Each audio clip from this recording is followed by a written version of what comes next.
very warm welcome to the Canada News with your host Divya Rai. Now let's take a look on the headlines. A statement has been issued by Dr. Gurjeet Bajwa of Peel region.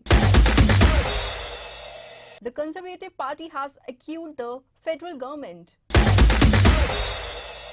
The Conservative Party leader Jasraj Singh Hallan alleged the government had closed its offices on religion freedom.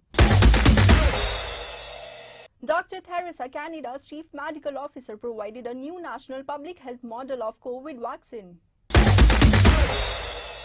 Now news in detail. A statement has been issued by Dr. Gurjeet Bajwa of Peel region to allay the suspicions raised about the AstraZeneca vaccine. AstraZeneca vaccine is also completely safe and only 1% of the people have blood clots.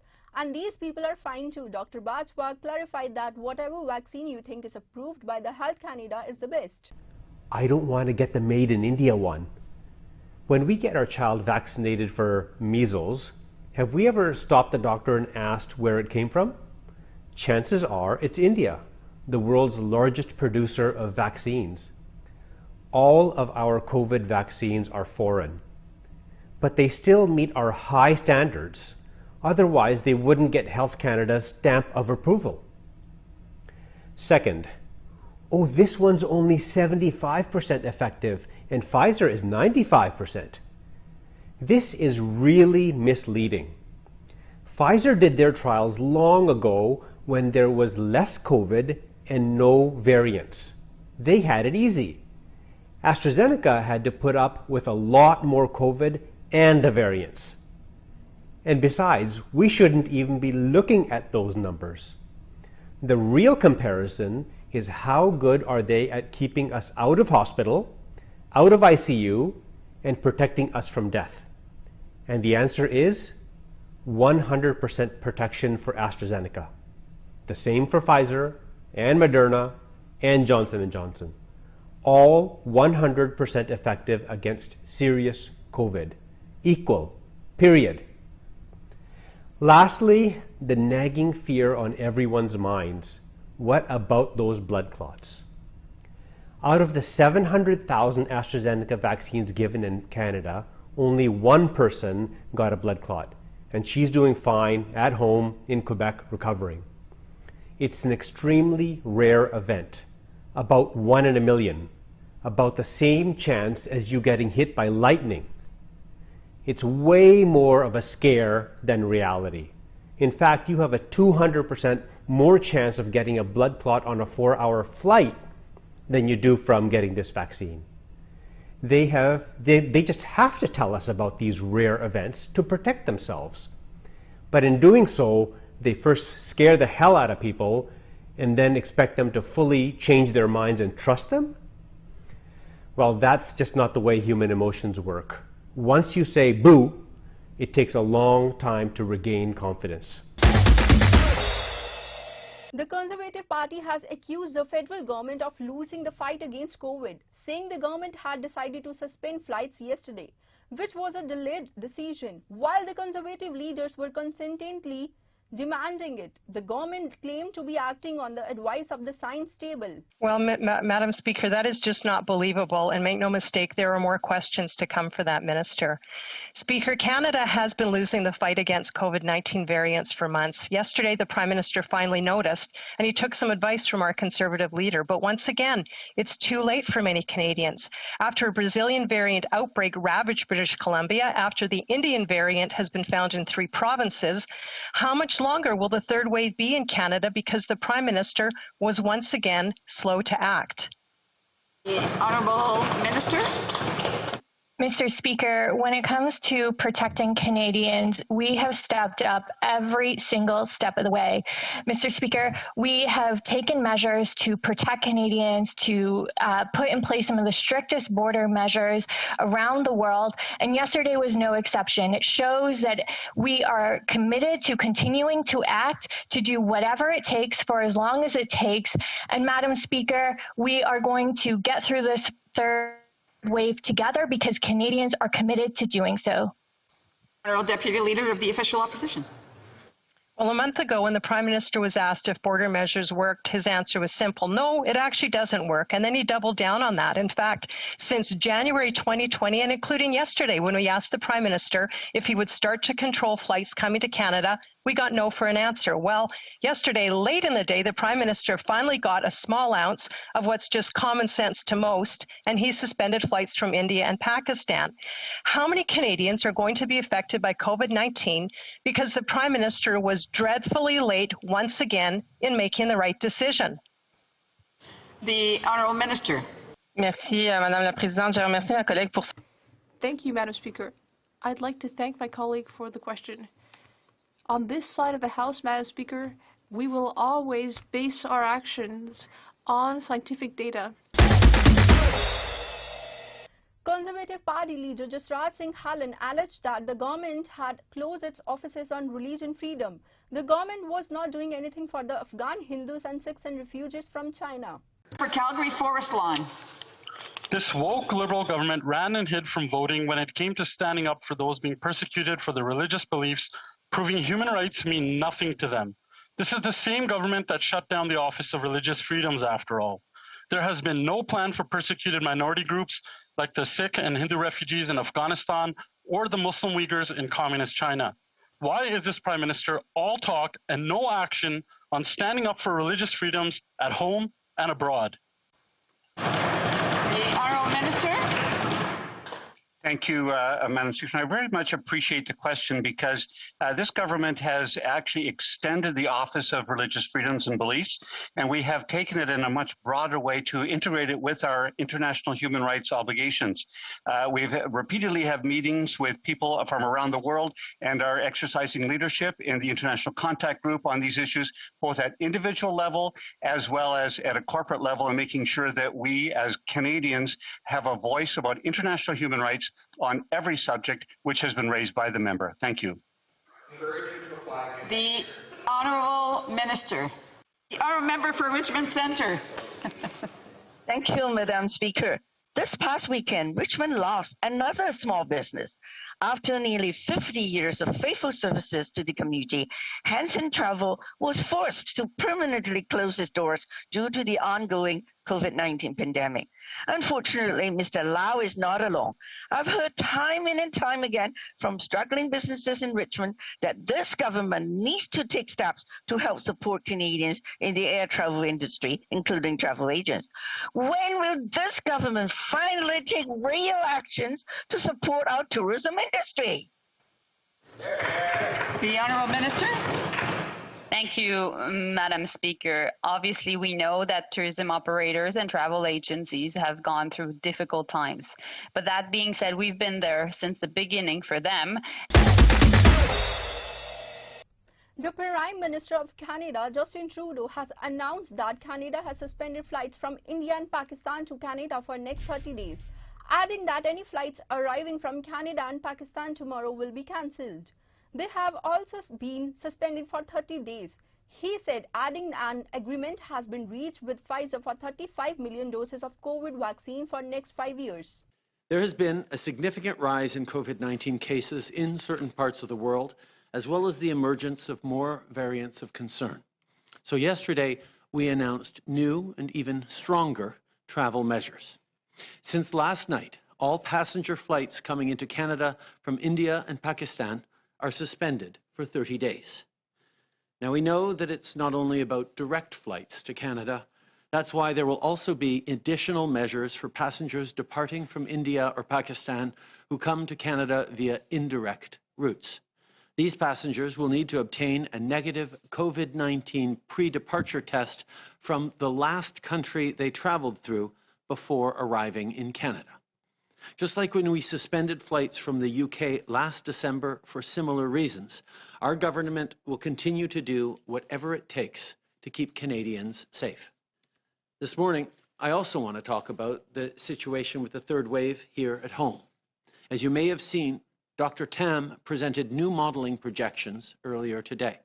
Across the country, the number of daily new cases has more than doubled in the past month. Hospitalizations have also increased and are still increasing. and there are more contagious and more dangerous variants out there. The situation is critical, but we can and we will beat back this third wave. What we have to do is clear. We need to stay home and avoid in-person contacts. And if you absolutely need to go out, in other words, for essential reasons, continue to follow public health guidelines. While we work around the clock to vaccinate as many Canadians as possible, as quickly as possible, we all have to keep practicing physical distancing. I understand that there's a lot of COVID fatigue right now. We all feel it. But the more we reduce our contacts, the faster we will end this third wave.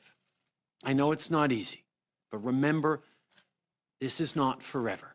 We just need to hang in a little while longer. We need to protect our loved ones and essential workers. And if we do what we know we can do together, we will get through this. So far, we've delivered almost 14 million vaccine doses across the country. 30% of eligible adults in Canada have received at least one vaccine. Dr. Theresa, Canada's Chief Medical Officer, provided a new national public health model COVID vaccine. He said 75% of the adults should get at least one COVID vaccine by the summer. He doubted that there would be an increase in COVID-19 cases when the ban was lifted. Today, we'll provide an update on the national epidemiology and modeling work that informs the ongoing management of COVID-19 in Canada. Trends have been discouraging in recent weeks, but there is a spark of good news, so please bear with us as we get to that. The recent milestone of 10 million COVID-19 vaccines administered is welcome news. However, elevated case counts and severe illness trends remind us we're still in a tight race between vaccines versus variants, and our actions matter. The total number of cumulative cases of COVID-19 now exceeds 1.15 million cases, which is an increase of more than 200,000 cases since the last modeling update a month ago. National disease and severe indicators have increased considerably over the past month. Average case counts are now more than double what they were a month ago, with over 8,400 cases being reported daily over the past week. Likewise, the average number of people in our hospitals and ICUs each day has doubled or more since late March. Over the past week, an average of over 4,100 people with COVID-19 were being treated in our hospitals each day, including over 1,200 in critical care. The number of daily reported deaths remains well below the peaks during the first and second waves, but has increased recently, with an average of 46 deaths being reported daily over the past week. Hold on, the spark of good news is coming. Recall that the time-varying effective reproduction number, or RT, represents how many people are being infected by each new case. When each new case infects less than one person, the epidemic will die out. Nationally, the RT had been trending above 1 since early March, meaning every 100 cases in Canada will pass the virus to more than 100 others, and so on, rapidly increasing the size of the epidemic with each generation of spread. British Columbia Minister of Public Safety Mike Farnworth has announced that travel restrictions are being imposed in the province and are divided into 3 regional zones: British Columbia, Lower Mainland, Fraser Valley and Vancouver Island. He said that a program has been formulated to curb non-essential travel in these areas. We've all made great sacrifices to protect our collective health and to keep our healthcare system functioning safely. While I'm disappointed additional measures are necessary, I am taking further action to carry us through the current spike in COVID-19 cases until more of the population can be vaccinated in the coming weeks.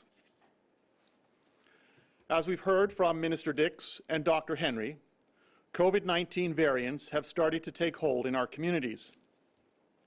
These variants are spread much more easily, and each case has a higher chance of infecting more people. And these cases have led to record hospitalizations and a growing strain on our healthcare system. Things may get worse before they get better, and we need to work together to get through the coming weeks. At this point, we've vaccinated more than 30% of our eligible population, and in a month's time, that number is projected to double. But for now, though, we need to hunker down and stay local. If we act now, do the right thing, we can still have a summer that is more like those that we're all used to. While the province and the provincial health officer have long asked British Columbians to stay within their own communities, the time has come to formally restrict non-essential travel. That is why, based on the advice of the provincial health officer, I'm restricting non-essential travel into or out of all health authority regions in British Columbia, effective immediately. This order will remain in place until after the May long weekend, specifically May 25th. This is a legal order under the Emergency Program Act, and there will be consequences for not following it. Canada's Procurement Minister Anita Anand said last year the federal government had signed an agreement on all 2.7 billion personal protective and corona vaccines, e-kits and medical equipments were used. She said, adding the federal government had also decided on the future policy. The Prime Minister of Canada, Justin Trudeau, and his wife Sophia received their first dose of AstraZeneca vaccine at pharmacy in Ottawa. And just before getting the jab, the Prime Minister said he was very excited. I'm very pleased to be here with you today. I would like to provide you with an overview of two important aspects of procurement as it relates to ensuring that our government sees Canadians through this pandemic. I will first speak to PPE and then I will provide an update on our vaccine procurements. Over the last year, the federal government has secured contracts for more than 2.7 billion articles of personal protective equipment and other medical supplies. The vast majority of this vital PPE has been provided to support provincial and territorial frontline healthcare workers already. À ce jour, plus d'1,5 milliard d'articles ont été livrés et 40% de tous les contrats en valeur monétaire ont été conclus avec des fournisseurs canadiens. Parmi ces contrats, notons 2 contrats à long terme pour des dizaines de millions de masques N95 fabriqués au Canada par Medicom à Montréal et par l'usine de 3M à Brockville en Ontario. At the same time as our government 24/7 to ensure that the immediate needs of frontline healthcare workers were addressed, we were also looking to the future and taking into account long-term needs. Our contracts are indeed long-term in nature to ensure that we had and will have supplies needed for a possible second or third wave and ongoing into the future. The same is true with vaccines. As millions of vaccine doses continue to arrive every week into Canada and are administered at an ever-increasing rate, our government is also looking to what comes next. The National Advisory Committee on Immunization has recommended lowering the age for COVID-19 vaccination to 30 years and above. People at this age group and older will be able to get the AstraZeneca vaccine. The 19 vaccine can be given to people 30 years of age and older without the distinction. Given the current vaccine schedule, people may have to wait longer for viral vector vaccines like AstraZeneca, while Pfizer-BioNTech mRNA vaccine is expected to receive 2 million doses per week, as well as Moderna mRNA doses, despite the distribution of 2.3 million doses of AstraZeneca across Canada. It is not yet clear how many of these vaccines will be available in the near future. Ontario's Minister of Long-Term Care is making changes they say could help ease the strain on the hospital system due to the coronavirus third wave, including allowing fully vaccinated long-term care staff to work in more than one facility. The government said to help ensure appropriate levels of care for current and new or returning residents, the government has amended orders to exempt fully immunized long-term care home and retirement home employees from restrictions that prohibit them from working in more than one home or in another healthcare setting. This rule change comes after a year. Health Minister Christine Elliott confirmed that workers going from home to home in part caused COVID to spread in the long-term care system. The ministry also says it's trying to free up care beds with measures aimed at hospital patients awaiting placements in long-term care facility. It says the province will waive fees for patients who agree to take a spot in a home that may not be their first choice until they are placed in the facility they want.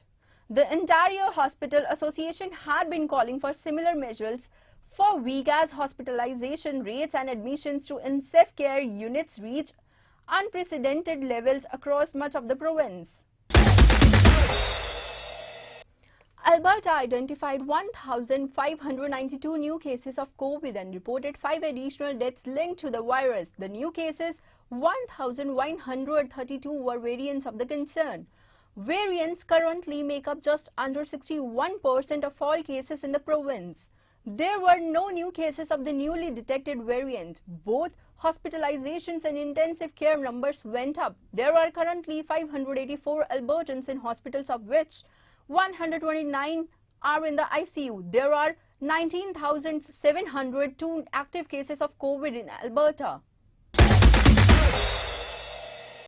Canadian Olympic bobsleigh champion Alex Kopecz is in hospital battling COVID-19 ailments. Alex Kopecz says he's never felt so close to the grave. The Olympic champion brakeman in men's bobsled is in hospital with COVID and required oxygen to breathe. He said, "I have never felt so close to my own death before." He told the Canadian press from his hospital room it's been horrible. Before he was admitted into hospital, he said he was racked with a fever and debilitating coughing and chills that prevented him from sleeping for days. His responses to the questions were sure to conserve his breath. Too young to be vaccinated yet, Kopecz used what longer power he had to state the seriousness of his illness. He expected to remain in hospital for a few more days and wasn't sure what the long-term effects of the virus might be on his health. Thousands of people gathered for a musical event in New Zealand to watch the 660 band perform live at Waitangi Stadium. As COVID-19 restrictions in the country eased, a huge crowd was witnessed in the audience at one of the largest outdoor shows in the first of 2021 660 stage performance since the coronavirus hit New Zealand. According to local media outlets, the live event was the first performance from the band's 6-day nationwide tour schedule later this summer for Hastings, New Plymouth, Christchurch, Wellington and Hamilton. In the images that the band uploaded, fans were seen flocking the stadium as band member Marlon Gerb made an appearance. New Zealand Health Minister had mandated the face covering and has ordered anyone with illness to take a test, follow the stay-at-home protocol. All of the New Zealand is at alert level that one requires the citizens to carry the COVID-19 kit everywhere they travel. The country has instructed that all travelers into New Zealand must complete a 14-day stay in managed isolation or quarantine, and citizens from the UK and US must have a negative COVID-19 test. Despite the alert activated, pop Kiwis gathered at the concern, singing, pulling dance groups to the popular ballads and anthems. 20,000 strong fans attended the first sold-out show of 660. So that's all we have in this edition. Thanks for watching Chardi Kala Time TV. Stay tuned for more updated news.